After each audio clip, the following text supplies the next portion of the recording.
about authentic youth engagement.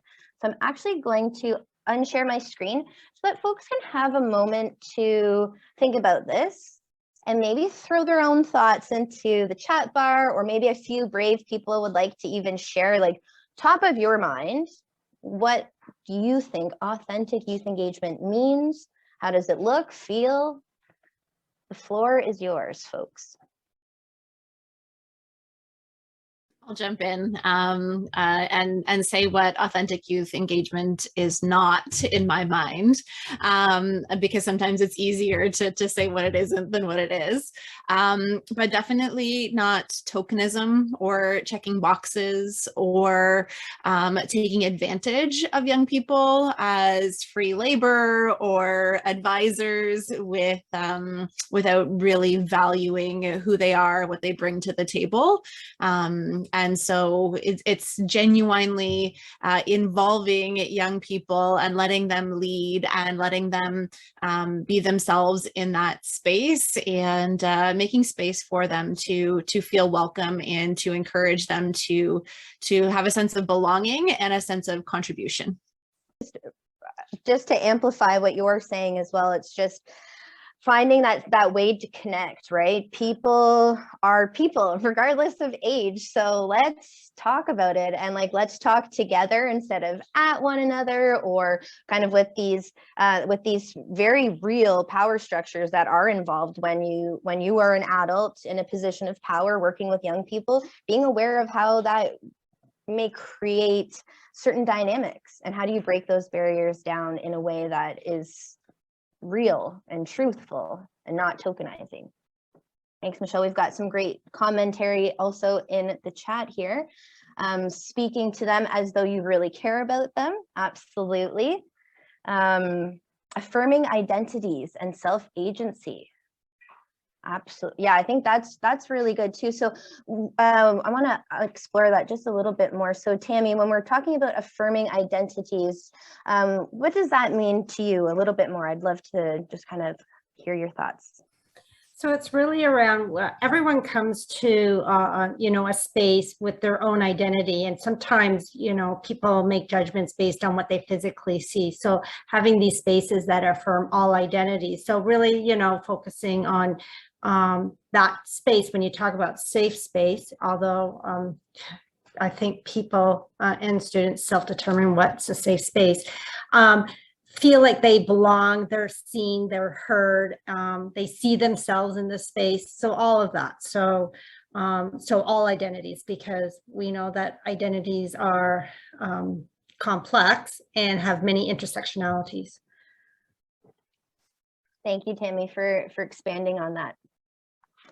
We've got Joanna has said, creating and working in spaces of true partnership where adults and youth recognize their skills and values and power that they bring to the table, and working together.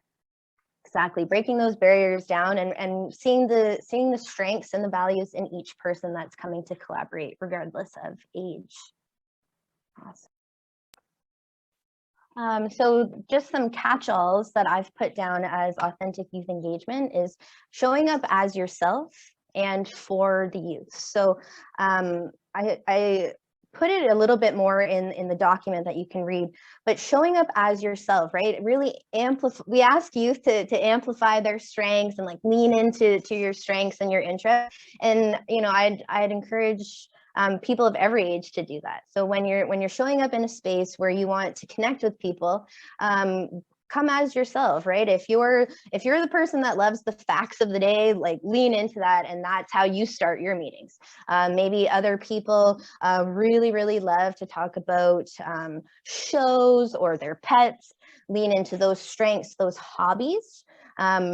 And even in how we do project management, I can see different strengths coming through, right? Whether someone might be really, really engaged in the kind of like documentation of project management, and other people are really engaged in the relationship building part of managing projects. So whatever it is that you as an adult in this example feel that you are talented at, or that you have a knack for, be sure to fully charge that up and bring that with you. And then showing up for youth means being present in that actual moment, right? So whether it's putting the phone down, whether it's making eye contact with everybody, saying hi as everyone comes in, and really allowing yourself to be immersed in whatever experience it is that you're working within.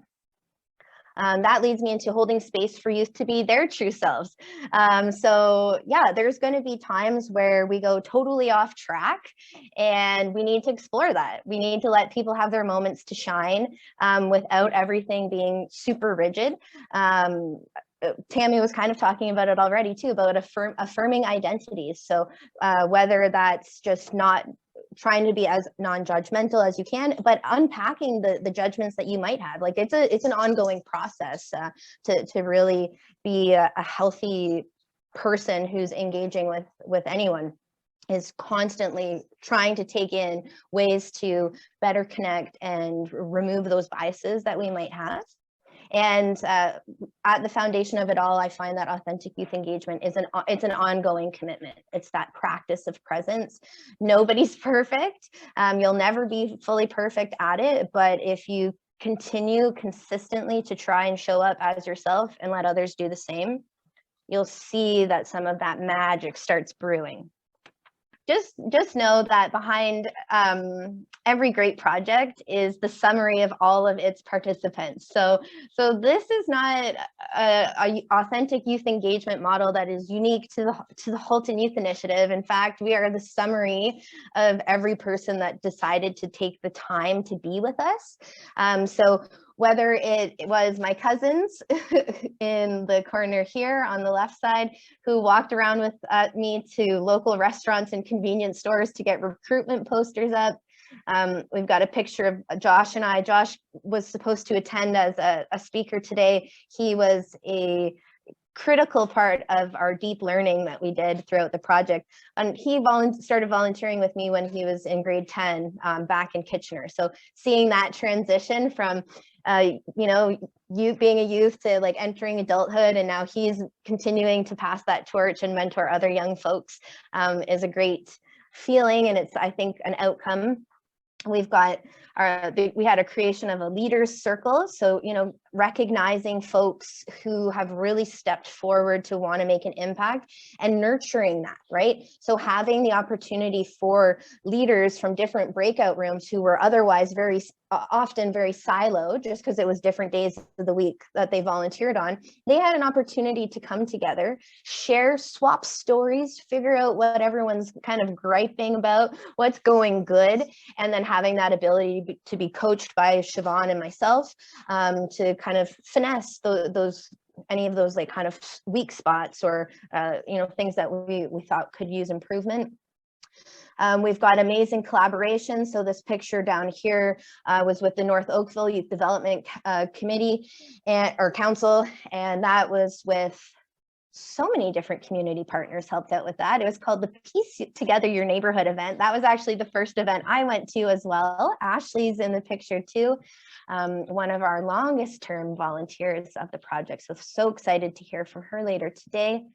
Paul Shelton on the bottom here, he was from the YMCA of it was Burlington and Brantford. There was like kind of like they expanded their region.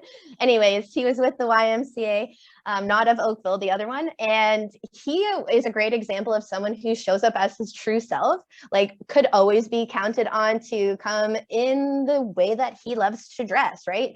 Bow ties, fashion. And I think that really helped people feel connected to him. Like he was not like a scary adult, right? It was someone who's like, he's being true to himself. And I felt like our volunteers really warmed up to him quite quickly.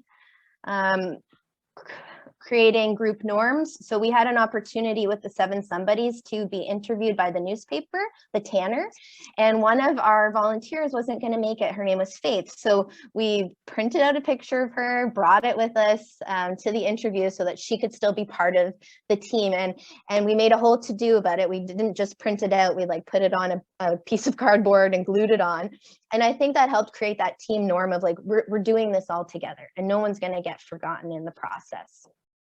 Another idea for that authenticity is the Crafting for a Cause campaign. So I absolutely love crafting. I love making things with beads and jewelry and art. And so that campaign has had a very soft spot in my heart because it was a way for me to connect with volunteers in a way outside of just being like a project coordinator. It was just fellow crafters, and we would meet at parks and craft, or people would get kits dropped off at their house.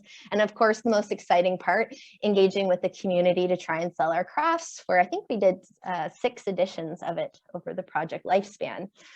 In the top right, we have our farewell picture when Michelle left the our Milton team to join the Aldershot one because she switched job positions. So again, really welcoming people, but also saying goodbye to people too, having that that time to honor everyone who shared together.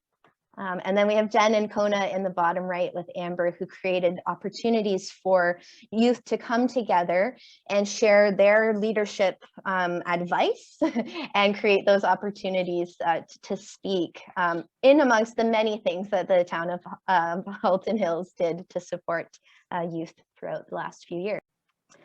I won't go too much into developmental relationships, but just by a quick show of hands, I'm going to unshare momentarily. Just by a quick show of hands, how many folks have heard about the developmental relationships framework? You can use the emoji icon or, yep. Okay, so that is a framework developed in the United States out of an organization called the Search Institute. And they have done this for, like, I want to say like 2 decades now, and started out with developmental assets, which are like very like technical components that a child and youth needs internally and externally to, to amplify their likelihood of success in different areas of their life, right? You need to do 30 minutes of reading a week, an hour and a half of physical activity, et cetera, et cetera. And then it evolved into the developmental relationships framework, which has noted 5 key pillars to how you can develop a positive, healthy relationship. And now this isn't just exclusively between adults and youth, right? It's relationships in general, right? So you can take some time outside of the workshop today to really explore what that might mean. Explore how do you show up in these pillars when you're engaging with youth. If you're feeling like maybe there's a relationship that is feeling a little strained, or you can't quite kind of feel that connection yet, maybe this can give you a little bit of a framework, give you some ideas on how you can really model some healthy behaviors, some healthy questions to ask, and how you should be role modeling as well. So they're express care, show me that I matter to you, challenge growth, keep pushing me to get better, provide support, so help me to complete tasks and achieve goals, right? Help me be accountable.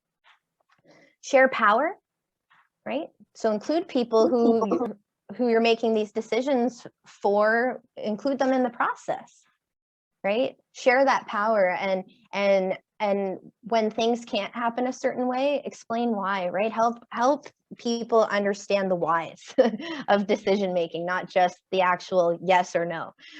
It helps people understand like the strategies of life, the thinking process, and then expanding possibilities. So connecting people to the world outside of their own. Right? So whether it's sending an email to one student going, I think you would be perfect for this opportunity, or this, poetry slam, or this scholarship really made me think of you.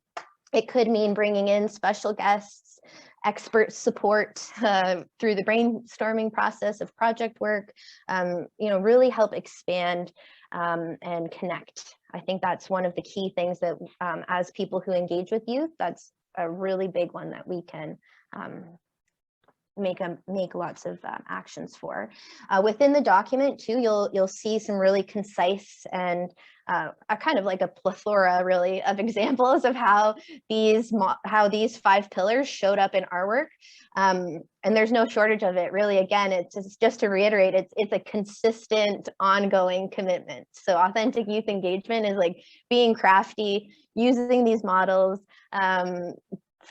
being present, and really finding unique ways to connect with a variety of different people.